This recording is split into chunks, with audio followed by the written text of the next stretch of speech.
Good morning. Welcome to our March Shotsuki Hoyo. Today's service will have ringing of the kansho, followed by Hyobyakumon, in which Sensei will read the names of the March Shotsuki Honorees. That'll be followed by Sutra chanting of Sanbutsuge.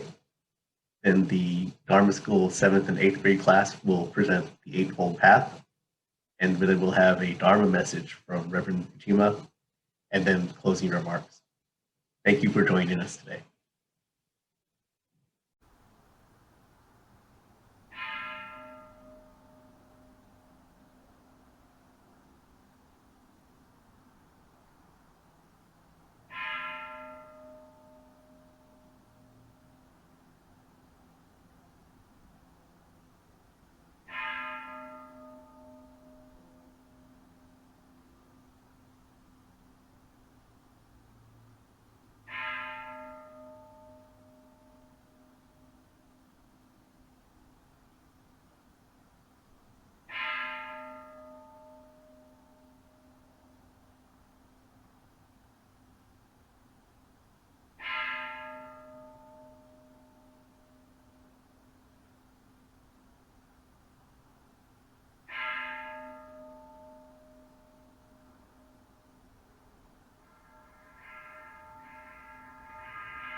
Amanda, Butsa Amanda, Butsa Amanda, Butsa Amanda, Butsa Amanda, Butsa Amanda. Amanda, Butsa Amanda.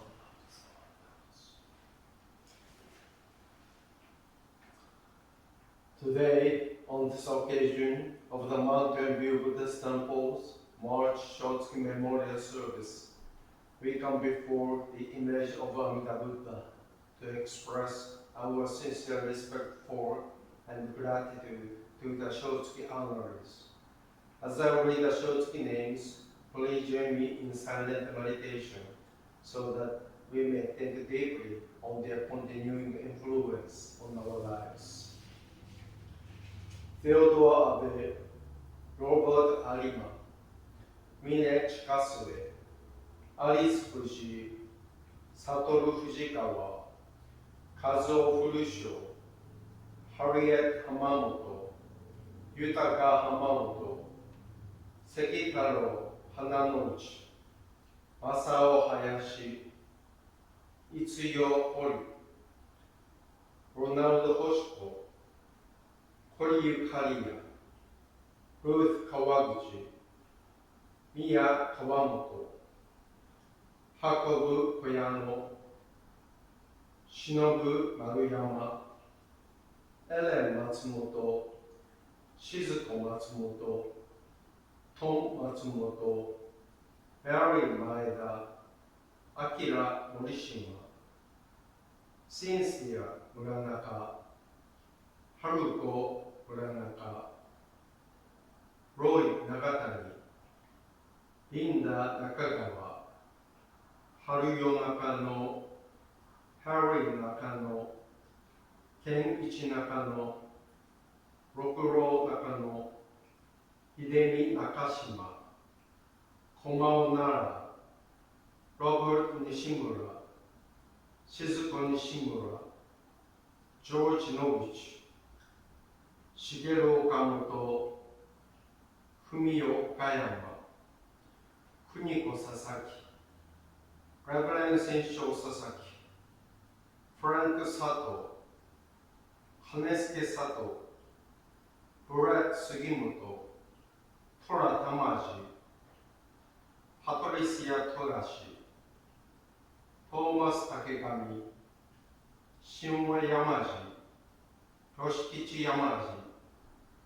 Kazuo Yamane, Torao Yokoyama, Kirie Yoshida. Please put your hands together in gassho to show our deepest feelings of gratitude to these deceased family and friends who have brought us together today to encounter the Buddha Dharma.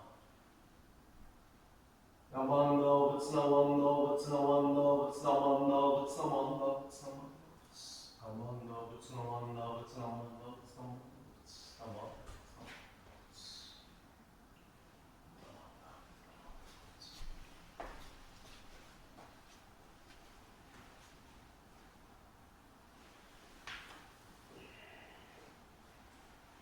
Namando, Butsu Namando, Butsu Namando, Butsu Namando, Butsu Namando, Butsu Namando.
全子諸国行政精進平均難量量が差部百度内一欧州奇妙農場調節国領内音意味闘争がと愛味動学に際実法来所新年症状意図が国下落安穏公文神妙世が心象本願の日力少々よ実法生存知恵無義上領子孫利が信行下領心死小家六十羅行精進忍術非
The Eightfold Path.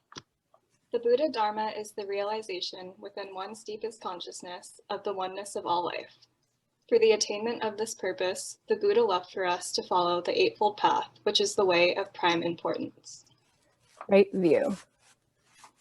To keep ourselves free from prejudice, superstition, and delusion, and to see the true nature of life as it is. Right thoughts. To turn away from the evils of the world and direct our minds towards purity. Right speech. To refrain from pointless and harmful talk and to speak kindly and courteously to all. Right conduct. To see that our deeds are peaceful, benevolent, compassionate, and pure, to live the teachings daily. Right livelihood.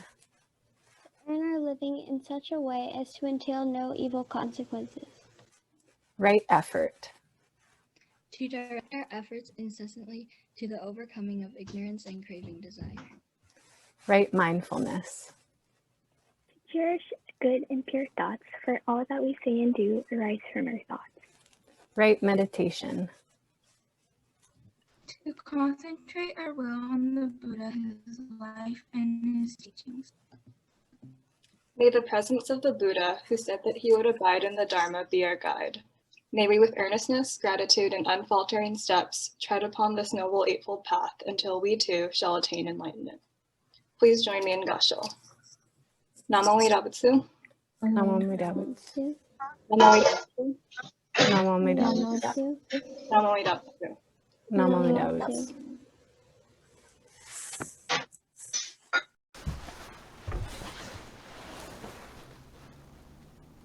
Namandabutsu, namandabutsu, namandabutsu, namandabutsu, namandabutsu, namandabutsu, namandabutsu. 願に宿読、平等性一切、同発菩提心、往生安楽国。Namandabutsu, namandabutsu, namandabutsu, namandabutsu, namandabutsu, namandabutsu.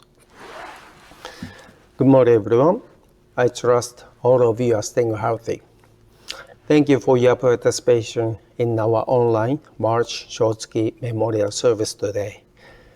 Do you know what major service we have in March? Yes, it is a Spring Ohigan service.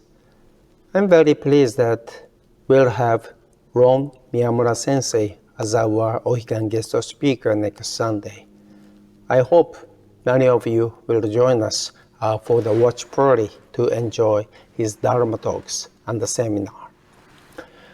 Ohigan is one of the most important Japanese Buddhist observances. Unlike our other major services, like Obon, Hanamatsuri, Nirvana Day, and Obon, Ohigan didn't originate in India or China. It was established during the rich 1400-year history of Japanese Buddhism. And in Jodo Shinshu tradition, this service was first started when Gomonshu, or head priest, was Renya Shonin, who was the 8th successor to our founder, Shinran Shonin. As many of you know, Higan means the other shore, and refers to the world of enlightenment, the Pure Land. In contrast, Shigan means this shore, and refers to the world of delusion, the physical world we live in. And furthermore, Tohigan is Japanese for Sanskrit word paramita, which refers to the transition from this shore to the other shore. In other words, Ohigan means we are all urged to board Amida Buddha's great vessel, which will take us from this shore, the world of delusion, to the other shore, the world of enlightenment, the Pure Land. So, Ohigan is a precious opportunity for us to contemplate and learn about Amida Buddha's Pure Land, which in Japanese is called Jodo, like the name of our school, Jodo Shinshu, the true Pure Land sect. I began serving the BCA in 2002. When I left Japan for the US, my parents accompanied me to Narita Airport to see me off. I still remember as if it were yesterday when I left Japan full of dreams. Although it was really hard for me to leave my parents, it was also a very exciting moment in my life. And I had so many happy expectations for my new life here in the US. Now, as I look back upon those days, I cannot help but to realize that I was always embraced by the love and affection of my parents. Actually, my mom and I often argued because she was always carping at me. She was very strict. So at the point I was to leave, I was actually pretty happy that I would be able to live apart from my mom. But when the actual date came for me to leave, and we went together to the airport, my mother didn't talk much at all. But just before we parted, tears formed in her eyes. She squeezed my hand and said, "If you have a hard time in America, come back to us anytime." These were the warmest, the most loving words I've ever received from her, and my heart felt so happy to hear her say them. In those days, it was sometimes upsetting for me to be with my mother. But I found when there is a bit distance between us, my gratitude for her grows. I feel especially thankful for the love and affection expressed when she told me that I would have a home with them anytime. The more I think about it, the more tears come to my eyes. With her simple words, I was able to see the deep sincerity of a parent's heart.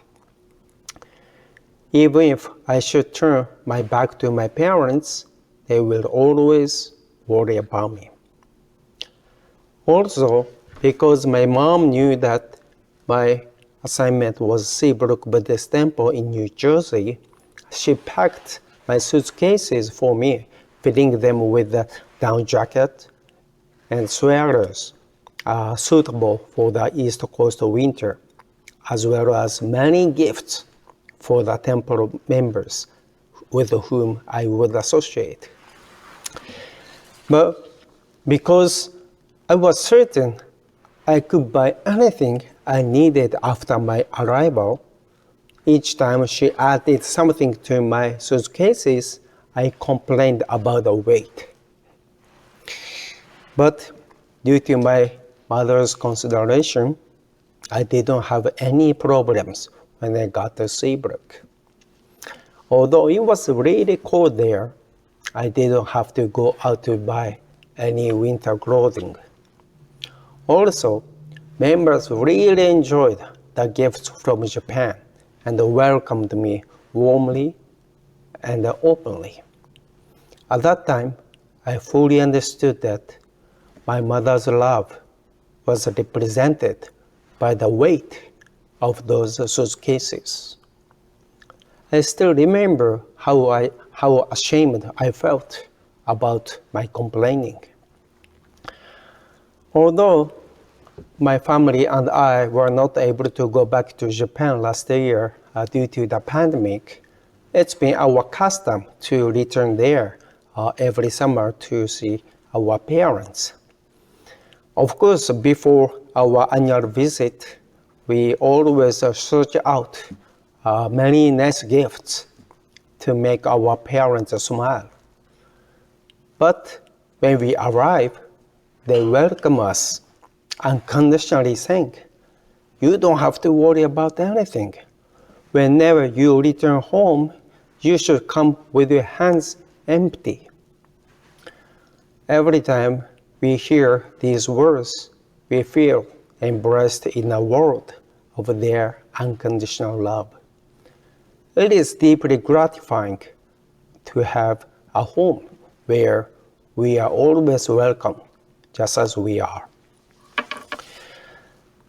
As we go through our lives, each of us has two worlds.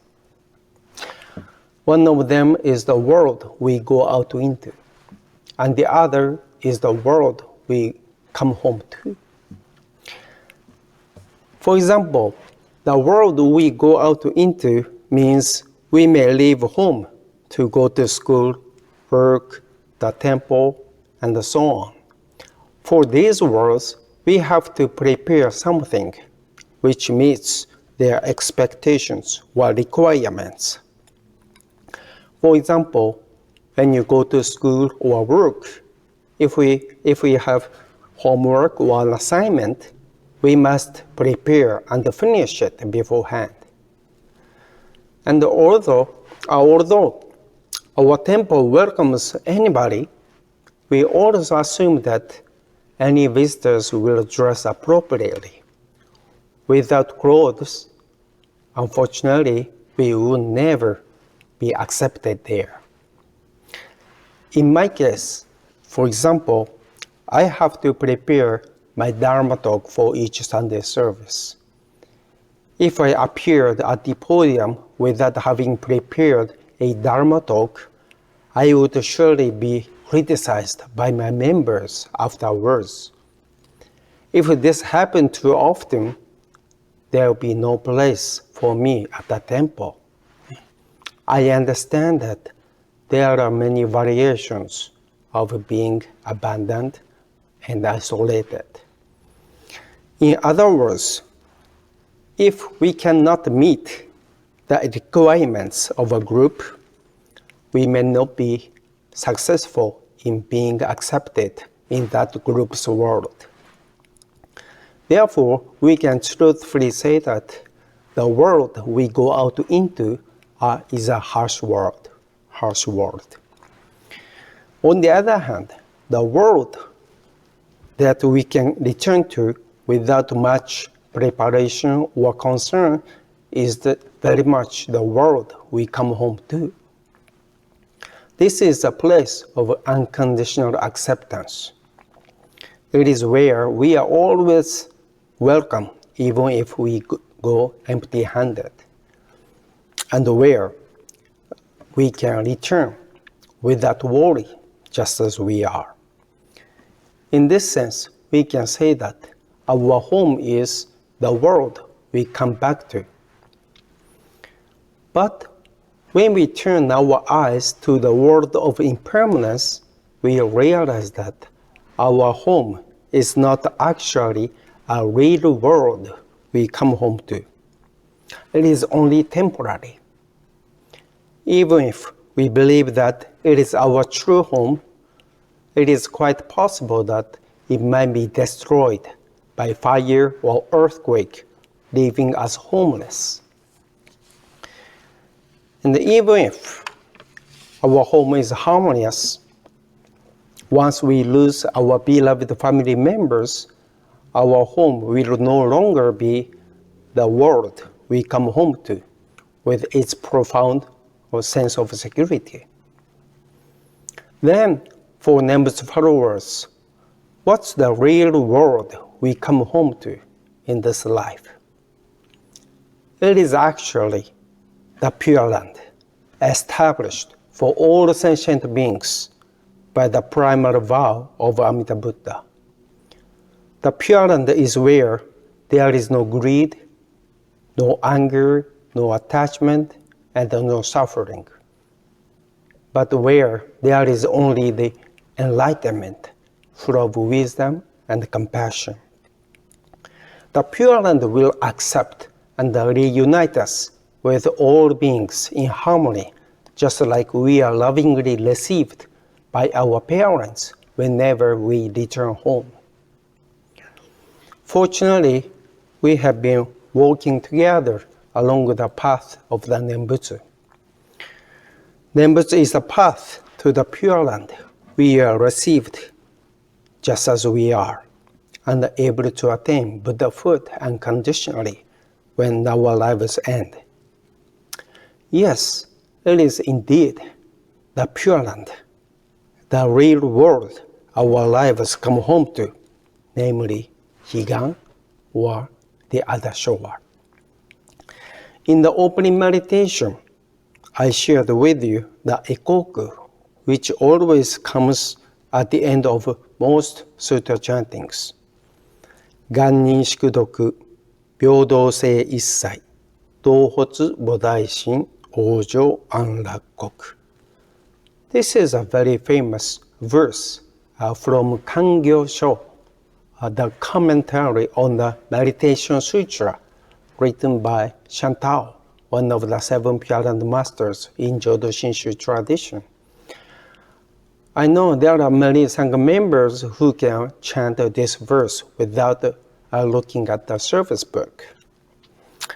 In our school, this Ekoku translates as, let's share the virtue of the Nembutsu equally with all sentient beings, entrusting ourselves completely to the primal vow, and walk together to birth in the Pure Land. As this verse appears at the end of most of our daily sutra chantings, we understand how important it is to keep the spirit all the time. Through this verse, Shantao encourages us to sincerely embrace the Nembutsu teaching by reminding us that Pure Land is the spiritual home for those now living. He clearly shows us that for all of us living in this world of impermanence, the Pure Land should be our spiritual support and nourishment, giving us the great peace of mind, because our lives are full of suffering, and not everything will turn out as we desire. So, Amida Buddha is continually guiding us toward the Pure Land, the true world, by calling to us by Amida Buddha's wisdom and compassion. Amida Buddha's calling voice is our utterance of the Nembutsu, Namo Amida Butsu. Living with the Nembutsu means we move in the direction of the Pure Land, where we transcend our selfish and ego nature while being nurtured by the Nembutsu, filled with Amida Buddha's wisdom and compassion. Jodo Shinshu doesn't teach us that we are only liberated in the afterlife when we are born in the Pure Land. Certainly, we will achieve a true and perfect enlightenment when our lives end. But our life is a journey moving with great peace of mind toward the Pure Land. Our founder Shinran teaches us that once we receive Shinjin, or entrust ourselves completely to the primal vow, we enter the stage of the truly settled. It means that our birth in the Pure Land to attain Buddhahood is assured in this life by the virtues of Amida Buddha's primal vow.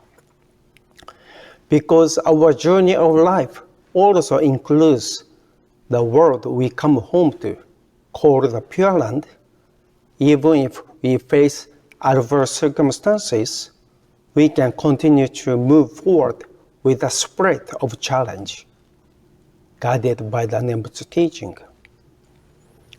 That's why we are free to take the great Nembutsu path with great peace of mind, because of the comforting assurance that we have a true home, the Pure Land. Our hope and the joy become the energy and the vitality which can overcome any hardships in life. The Nembutsu shows us how important it is to realize that we are able to fulfill our lives because of the assurance we have a true home, the Pure Land. Because we fully understand where our lives will return in our afterlife, we are able to live our lives at this moment, just as we are, fully, happily, and harmoniously, with the deepest feelings of gratitude for the primal vow of Amida Buddha. I believe that this is the true way to live as Jodo Shinshu Buddhists. Today, I've talked about the real world we come home to, or the Pure Land, by first talking about my mom's love awaits me whenever I return home. As we observe the spring Ohigan service with our guest speaker Miyamura Sensei next Sunday, I hope many of you will join us for this wonderful opportunity to think and learn about Amida Buddha's Pure Land. Okay? Let's relish the joy and the gratitude of having our true and the real spiritual home in Amida Buddha's Pure Land. Again, thank you very much for your kind attention to my Dharma talk this morning. Please continue to stay safe and have a great Sunday. Thank you very much. Please put your hands together in kansho. Let's share the virtue of Nembutsu equally with all sentient beings, entrusting ourselves completely to the primal vow, and walk together to birth in the Pure Land. Namanda Butsu, Namanda Butsu, Namanda Butsu, Namanda Butsu, Namanda Butsu, Namanda Butsu, Namanda Butsu, Namanda Butsu, Namanda Butsu, Namanda Butsu.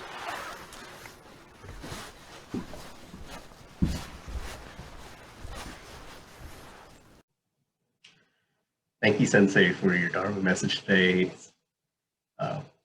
It's always touching and very easy for all of us to relate to stories that involve our parents and our mothers, and understanding the love and the embracing compassion that comes from them. It reminds me that sometimes there's reference to Amida Buddha as Oya-sama, so which means honorable parent in Japanese, which really expresses that all-embracing compassion and love. So again, thank everyone for joining us for our online service, and those who are watching this on our Sunday morning watch party live with other Sangha members. Please be safe and healthy. Thank you.